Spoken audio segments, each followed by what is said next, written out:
You ever have a relative, particularly an older relative, that always brings up all the things they've done for you? I showed up for you when you did this. I was there when holding your hand during this particular thing. Now, all that might be true. They might have really poured into you. The dynamic that sets up, though, is that you somehow owe them. There's two problems with that. The first problem, of course, is that the people that you love, the people that you respect, particularly the elderly folks in your life, um, you, you want to set up that dynamic where you care about them and their well-being just because you are related, just from a place of love, right? But then the second problem with it is that it sets up a dynamic. The dynamic it sets up is that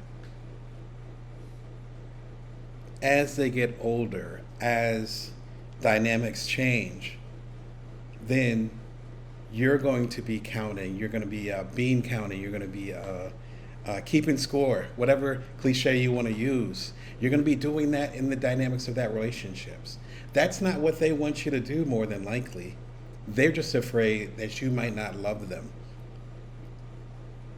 if it's just based on y'all being relatives or because you care. They feel like it has to be based on some type of bill of goods, some type of proof that they care about you. There's nothing that you can do about how they feel about the dynamics you guys have. That's past tense, right? It's done. You can't change anybody else's mind. What you can do is make sure that how you identify your love for them is not based on keeping score, but it's based on coming from a place of love. And that in itself never expires and does not require a bill of goods. So you can't go to college your first year and also travel the world for a year. You can't date this person and then marry this other person at the same time. It's called opportunity cost. Once you go ahead and choose one path, the other path closes. Many paths in a lot of cases. You see it in business, you see it across the board. We get into trouble when we don't make a definitive decision. What I mean by that is when we say, hey, I think I'm going to try this way, but I'm not sure about this other way. And we don't say, I'm going to commit to this. Because two things begin to happen. First of all, we're not actually dealing with the conflict. We're not committing to it. So we're not going to be 100% into that direction that we chose. It's like having your foot halfway through the door. You ever experience that? Where you make a decision, but you didn't really make a decision? So you're just kicking the can for more conflict down the road. The second thing is that actually creates resentment. It's not a trade-off anymore. It's something else. A trade-off is basically saying, hey, I'm going to go down this particular route. I know I'm going to close these other doors. And if it doesn't work out, I'll have to work it out. But I'm going to do the best that I can and make the best decision based on the information I have at this moment. That's it. Anything else is procrastination. Anything else is setting myself up for regret. I'm going to be fully committed to taking this path. And if it goes awry, then maybe I can fix it later. But I need to make a decision. Oftentimes we'll go ahead and say, yeah, I'll do this. But we're not really committed to it, even though we know we need to make a decision. So you can either deal with that process and deal with that trade-off at the moment, or it can become something way more insidious later, whether it's self-sabotage or actually not working out as well as you would like. And it's better to be fully committed to one thing than be wishy-washy about two different things.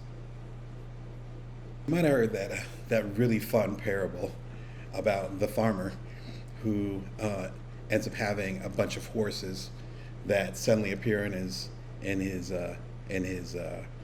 plantation. Tell him I'm not a farm guy. And everybody's like, hey, that's great. You got all these horses that are very valuable that randomly came to your thing. That's very good luck. And he says, maybe. And then his son ends up riding one of the horses and ends up breaking his leg. And the village comes over. It's like, oh, wow, your son broke his leg. That sucks. That's such bad luck. And the guy's like, maybe. And then it goes on for several verses, right? Next verse, same as the first, right? As he used to say in songs when I was a kid. That energy represents, yes, you don't want to jump to conclusions. It also represents letting nature take its course.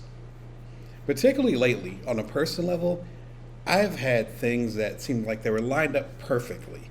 And I'm a strategic guy, and it's like, oh, yes, it's going to land exactly where it's supposed to land. And then it's going to pot. I'll try to keep it PG for y'all. It's going to pot.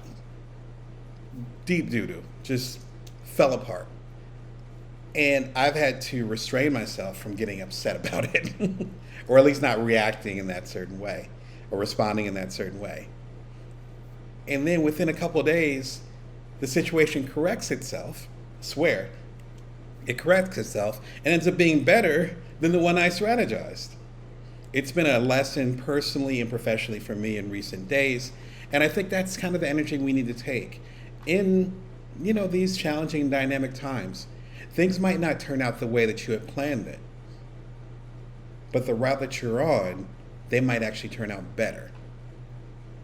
And having faith or belief, not even in a religious way, but just literally, I respect that things are going to work out in my favor, that allows you to be open to those opportunities that you didn't even see when you had your original strategy. What you thought was perfect actually could turn out better than you expected. It just might be in a route that you have to allow to happen. It's a funny thing about problems. They're kind of like fungus, or I cook a lot. If you have old food in your fridge, think about like a strawberry where, you get strawberries. I'm over on the West Coast. We have a lot of strawberries here. But they tend to expire really quickly because I'm in Las Vegas, so it's very, very dry here, and it tends to take out all the moisture. You ever get strawberries and there might be one or two strawberries where part of it gets really soft, which means they're starting to rot and they're starting to ripen too much? You have a choice there.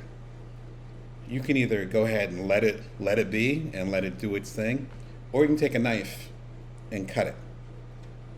If you eat strawberries, you know what I'm talking about. You can just cut off that part, and it'll be fine. At minimum, it'll last quite a bit longer. If you don't deal with it, two things happen. The first thing is that strawberry is going to be toast, and it's going to infiltrate the whole thing. The second thing, of course, that classic saying, one rotten apple can ruin the whole bunch. Suddenly, that fungus spreads. That's why I'm rocking my shirt. Get you a therapist. That's why the idea of processing these things before they become massive, before they become unmanageable, before that fungus grows, it's so crucial to me, to my family, to the people I love, to the work that I do. What funguses are currently growing right now in your stuff? Personally, professionally, emotionally, mentally, even physically. What stuff do you need to cut off now? You can be brave now, find the gumption, the willpower to deal with it now, or you might have to make sacrifices later that'll be much larger than whatever you're being called to do at this moment.